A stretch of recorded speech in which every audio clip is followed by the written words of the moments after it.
Hey guys, so forgive the attire. It is cold and my neck is very stiff, so I've got my fuzzy blanket on. In today's video, I will be talking about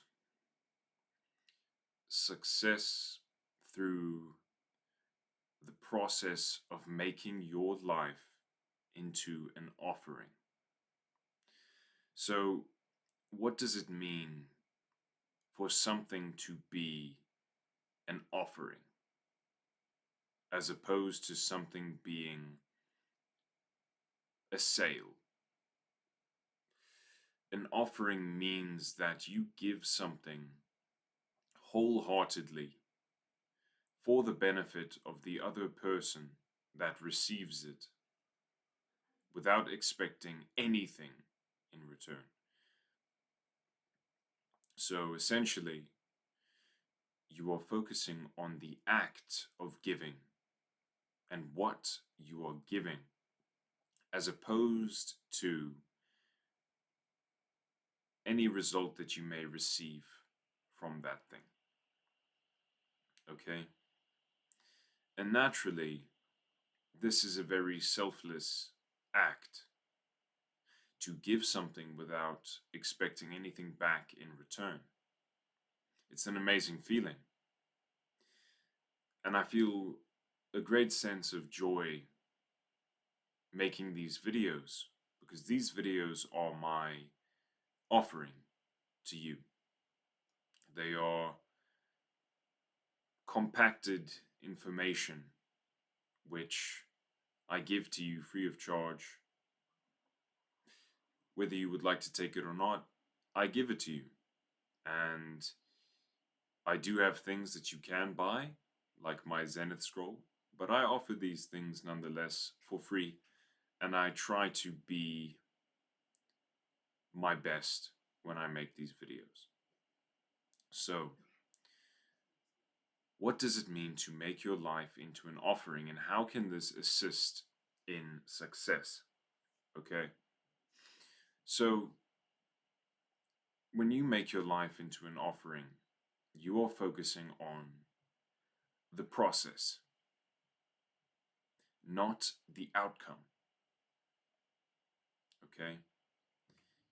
If you put a young boy in the gym and he's skinny or fat, he will see the man on steroids in the corner, huge and muscular, the same age as him, maybe a year or two older, and he will think to himself, damn, I gotta get big.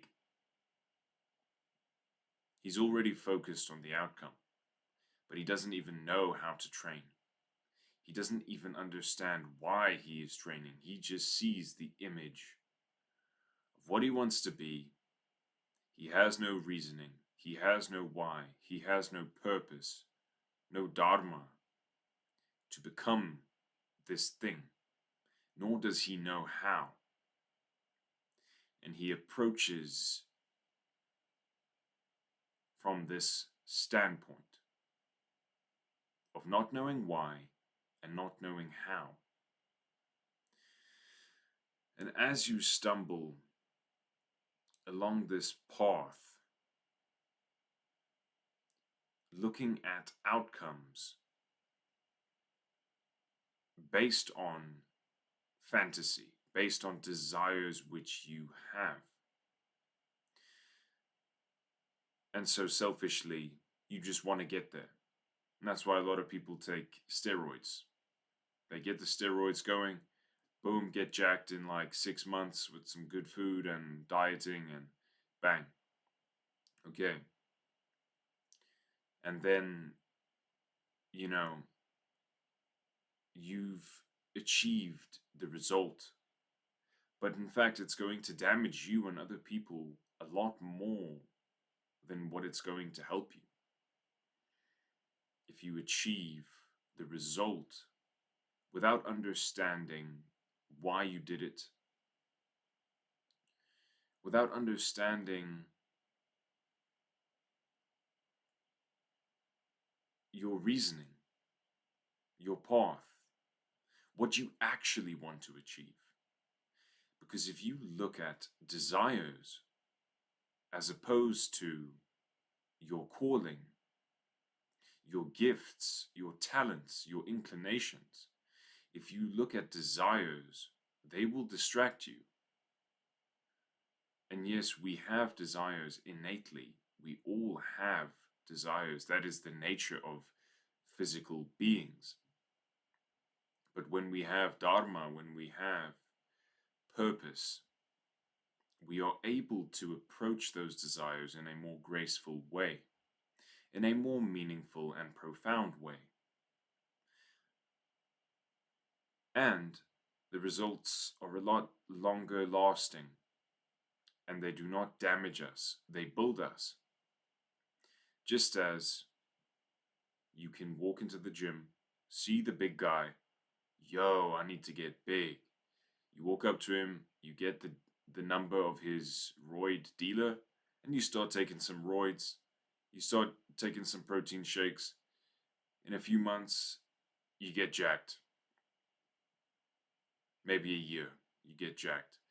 But you got pimples all over your back and all over your chest, and you're super aggressive, and your hormones are messed up, and you hit your girlfriend. Boom.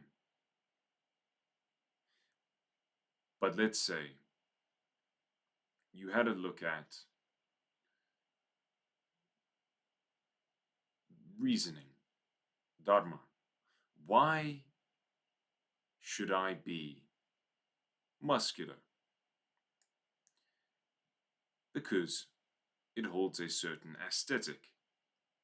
If people see you and you are muscular, they will automatically place you on a pedestal in some way. Or they will at least have some kind of respect for you because you've went through something intense in order to look the way that you look. This can be inspiring to people, or this can rub some people the wrong way, but ultimately it is a good thing. The most important aspect of training is that the body is not the obstacle.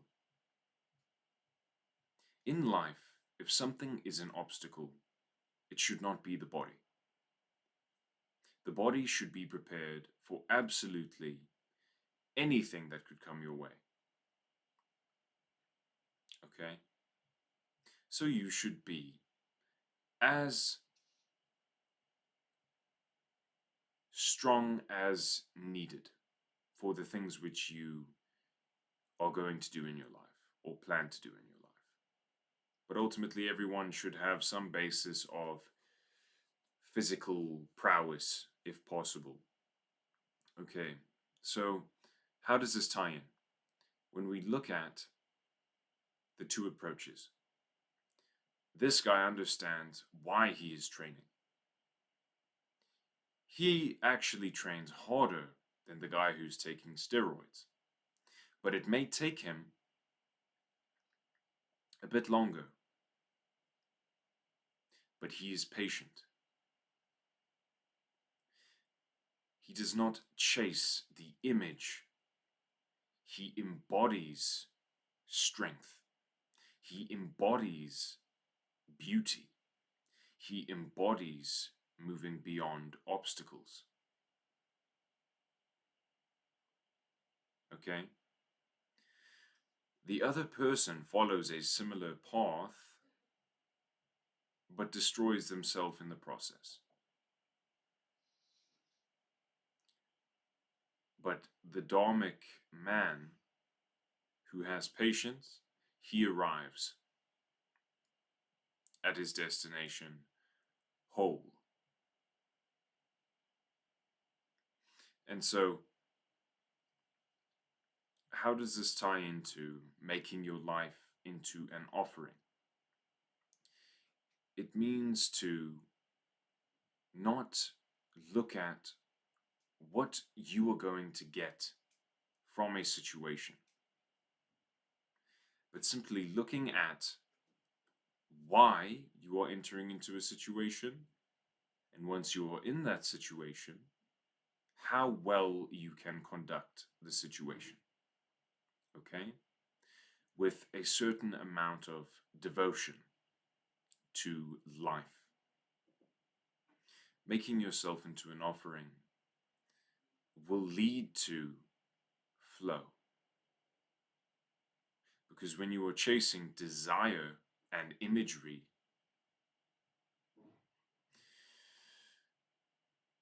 there is no defined path. You will jump from one thing to the next thing until you find a shortcut which you will pay the price for, even if it does get you there. But when you move patiently on the path, you offer yourself wholeheartedly to anything which you do, without any expectation. It may take a while, it may require more patience, but you will achieve that which you set out to achieve while paying the price in the process. But that process is where, that is life. Okay, that process is life. And becoming an offering, as opposed to, I don't even know what to call it, a trailblazer. Who knows? But you know, Dharmic man and fantasy man. Okay? So each path in life can be handled with grace or with gravity. And when we enter into any kind of situation, relationship, or endeavor, we can choose a path. Are we going to try and just race to the end goal and improve, improve, improve as fast as possible? Or are we going to be patient, watch, let things happen, make moves at the right time? Life can be as graceful or as gravitous as you would like it to be, if that's even a word. But yeah, so essentially, this path of making life into an offering is the path of detachment. When you feel attachment to something, isn't that just the worst feeling? When you feel like you want to drink alcohol, or you feel like you need an energy drink or a cigarette, it is the worst feeling. And in fact, you wish that feeling was not there. Eventually, at least, you get to a point where you're like, damn, I should have never attached to this thing. I should have never let myself get attached to this thing. Because attachments, it is not to say that we should not experience things fully. It is not to say that we shouldn't include things into our life.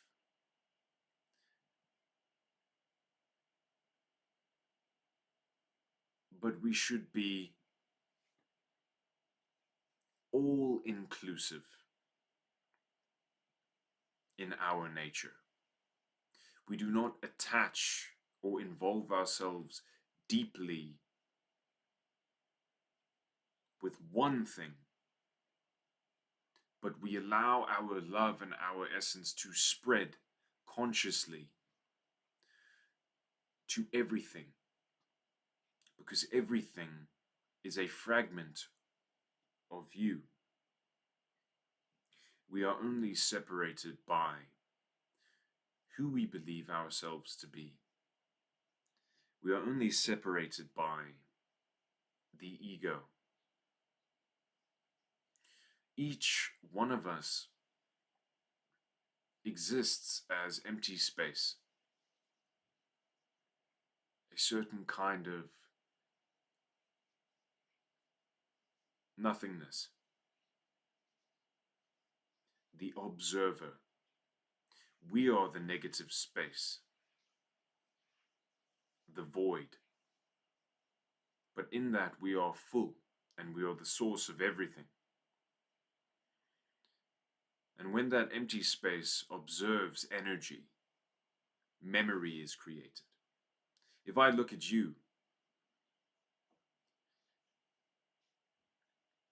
I will remember what you look like. And that is memory. Just as when empty space observes us, or I observe you, memory is created. And that memory is the only thing which separates us. If you can create some distance between you and who you believe yourself to be, you will begin to see that everyone is you. Everything is you.